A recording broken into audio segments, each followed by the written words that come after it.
sont les premiers ciblés pour modifier les pratiques. Oui, puis et je vais vous dire, c'est intéressant que vous le dites parce qu'on a regardé sur le site web du Suisse, du centre-sud de l'île de Montréal, et une exigence pour embaucher un éducateur ou éducatrice, diplôme d'études collégiales, un DEC en éducation spécialisée ou en intervention en délinquance terminée à 50 %. On pourrait embaucher une éducatrice à Cité des Prairies aujourd'hui avec seulement 50 % d'un DEC. OK. Mais depuis hier, J'espère que ça va changer, M. le ministre. Là, ça peut pas continuer. Oui, on va définitivement rehausser les critères d'embauche. Okay. Donc, pas d'ordre professionnel pour le moment. C'est ça que je comprends? Je ne peux pas m'avancer là-dessus. Peut-être plus tard. On va continuer nos échanges. Ça prend des années. On va continuer nos échanges. Mais on a besoin d'agir rapidement. Oui, oui. Je veux revenir sur l'échange que vous avez eu avec ma collègue du 3e groupe d'opposition parce que j'étais en crédit avec la ministre responsable de la condition féminine. Le comité de manque de place en hébergement, Monsieur le ministre, c'est sous votre gouverne. C'est M3S.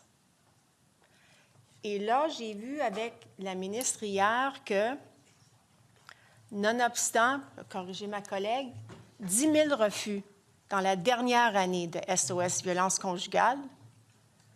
Vous avez eu la rencontre avec le regroupement des maisons le 11 février 2025 avec votre collègue. Je crois que vous êtes complètement...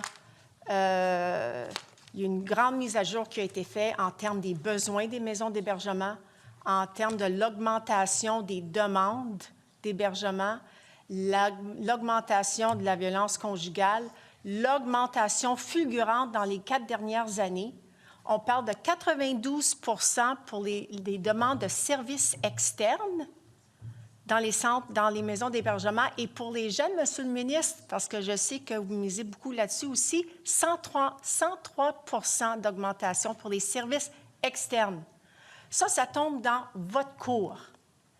Et là, il n'y a pas eu d'augmentation du PSOC depuis 2023 pour les maisons d'hébergement en termes de services. Le 2,3 millions de dollars, c'était prévu dans les budgets antérieurs. Vous savez, donc, c'est pour ça que les maisons voulaient, ou surtout leur regroupement, ça faisait 1 an qu'ils voulaient vous rencontrer parce que c'était important. Ils sont à bout de souffle.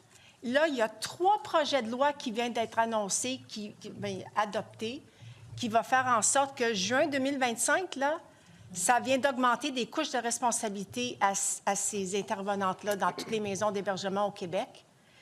Et donc, j'aimerais savoir, Monsieur le ministre, est-ce que vous avez révisé parce qu'ils demandaient, là, ils sont en déficit là, cette année de 57 millions.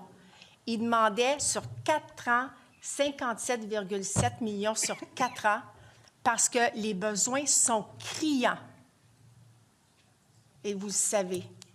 Et ils ont été énormément déçus parce que ça a été 0.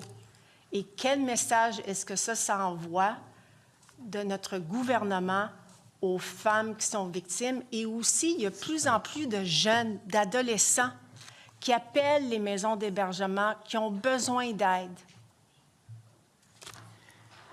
Écoutez, j'apprécie beaucoup Mme Riendeau, là, puis la demande de 57 millions d'augmentation au PSOC, cette année, ça fait 2 ans de suite là, que dans le contexte budgétaire qu'on a, c'est de 10 millions qu'on a pu augmenter le PSOC par année. Puis, je suis vraiment...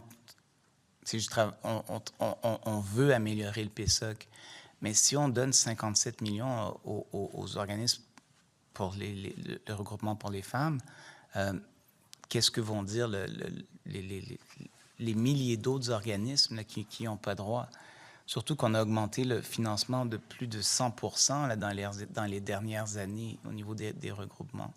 Moi, ce qu'on a parlé avec Mme Riendeau, puis ça, je m'engage à travailler là-dessus, c'est un peu comme je parlais avec les autres organismes tout à l'heure.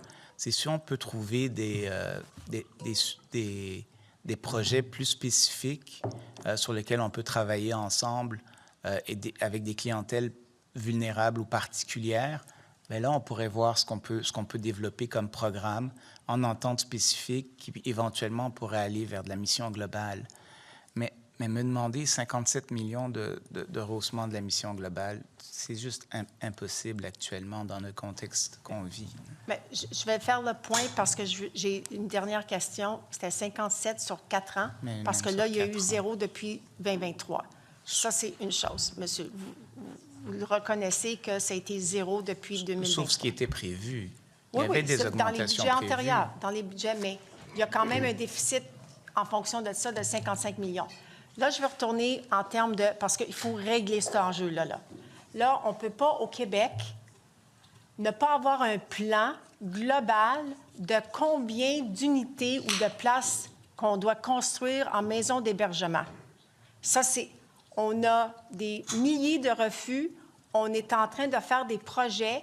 Puis, il n'y a personne, même le comité M3S, ils n'ont même pas encore analysé les données de 2023 en termes de manque de place.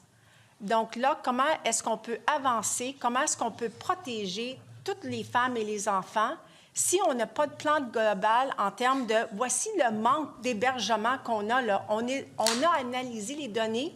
Donc, voici combien d'unités qu'on doit construire dans les 3-4 prochaines années. Il me semble que c'est pour protéger nos femmes, nos enfants, et pour aussi parce que c'est de la responsabilité qui est ajoutée sur les épaules des maisons d'hébergement. Il faut que ça soit une priorité, Monsieur le ministre, de ce... Puis j'espère que je peux avoir votre engagement là-dessus, que ce comité-là doit être priorisé afin de pouvoir déterminer un plan d'action, un vrai plan d'action, afin de pouvoir combler les 10 000 refus d'hébergement. Parce que quand une femme appelle puis doit quitter un environnement toxique, violent, on ne peut pas être sur une liste d'attente de 4 mois. Mais ça ne peut pas continuer comme ça, Monsieur le ministre. Comme j'ai mentionné à la députée de Terrebonne, on va regarder ça avec ma collègue à la condition féminine, puis on va essayer d'établir un plan de match. C'est sûr que, à ma défense, moi, je me basais sur le fait qu'il y avait 4 maisons, on me disait toujours qu'il y avait 4 maisons de MH1 qui étaient en attente, il y avait 2 MH2 en attente, donc on attend. Mais c'est pas assez. Je m'engage à regarder ça à plus long terme. OK, merci beaucoup. Alors,